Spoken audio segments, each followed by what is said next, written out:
OK. Ensuite, Gabi, tu nous as fait allusion tantôt un petit peu. On sait que tu coaches tes deux frères et ton cousin. Est-ce que ça amène une dynamique particulière à l'équipe, ça? Ben, ils sont au courant.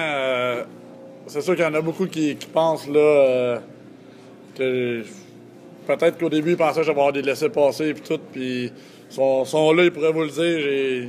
Quand je coach, j'ai pas de frère, j'ai pas de cousin. J'ai déjà eu des petites affaires avec les trois, justement. Une fois avec David, une fois avec Joël, une fois avec Danny. Puis je les traite comme si ce seraient des joueurs durant la partie de hockey. Puis s'il y en a un qui fait pas le job, ben c'est pas parce que c'est mon frère ou qui est dans ma famille qui va avoir une autre chance. Là. OK. Et après là, le début de la saison, après les 4-5 premiers matchs, est-ce que tu t'es remis en question? Est-ce que tu as dit je suis à la bonne place ou Non, vraiment pas. Au début de l'année, c'est dur quand tu arrives avec une nouvelle gang. On se le cachera pas, on a pris quand même, mettons, les 4 joueurs de... J'aime pas ça dire ça, mais c'est quand même la réalité. Là. On a pris les 4 joueurs de Saint-Gab. On les a emmenés dans un nouveau noyau qui formait déjà, comme Dom me dit, une famille, c'est une gang de chums. Fait avec ça, on a mixé d'autres gars de l'extérieur. Fait que c'est beaucoup de personnes qui se connaissaient pas au début. On n'a pas de pratique. On se voit une fois par semaine sur les fins de semaine. J'avais dit à mes propriétaires que les 5-6 premiers games de l'année, c'était nos pratiques. Qu'on était pour s'adapter, qu'on voulait pas faire d'échanges. On était pour voir qu'est-ce qui nous manquait. Puis, tu sais, ça a commencé. Je m'en foutais, là. Puis, je l'avais dit aux gars aussi dans la chambre. J'aurais pu perdre les 4-5 premières, ça n'aurait pas été grave, parce que c'est vraiment nos pratiques à nous autres.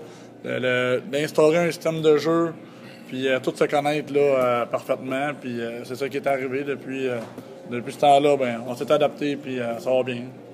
OK. Ensuite, pour enchaîner, on sait qu'il y a des choses qui se sont dites, il y a des choses qui t'ont été reprochées, Gabi, étant donné le style de joueur que tu étais avec toi, plutôt de 350 combats dans la Ligue semi-pro. Est-ce que tu étais traité en quelque part, là, que tu étais un coach anti-show, que tu voulais pas, là, que... Ben, tu sais, je sais que ça a fait beaucoup jaser. Il y a beaucoup de personnes pensaient, parce que je me suis battu toute ma vie, je suis tough, je me bats souvent au hockey, que j'étais pour arriver ici, puis partir des batailles générales, puis dire à mes gars, battez-vous, puis... mais c'est vraiment le contraire. Tu l'as dit, j'ai 350 combats, j'ai jamais rien fait de cheap. Sur une glace, j'ai tout le temps été dans les règles, on jette nos gants, on se bat. Je sais qu'il en faut des combats, puis je suis la meilleure personne dans l'équipe pour savoir c'est quoi se battre. Des soirs ça te tente, des fois ça te tente pas. Puis ça, j'en parle beaucoup avec ceux qui se battent, là, ils pourraient vous le dire. Je suis rendu à un stade que quand j'étais capable de sauver un combat, je le faisais. Puis quand c'est le temps, ben il faut en donner des combats, là, c'est du Seigneur. Puis au début de l'année, oui, on a eu un petit peu de blessures là-dessus. Je pouvais pas donner grand combat, mais là, il y en a qui ont steppé up, on pourrait dire, là, qui s'améliorent de semaine après semaine. Après ça, on a le retour de Lucie qui va nous donner une grande aide là-dessus. Puis avec l'échange, là, Marc-Antoine Chrétien, que là, présentement, il est blessé, mais d'ici 2-3 semaines, on va l'avoir. Fait qu'avec tout ce monde-là, on va pouvoir faire face à tout le monde, là, puis donner notre part de combat partout où on va aller.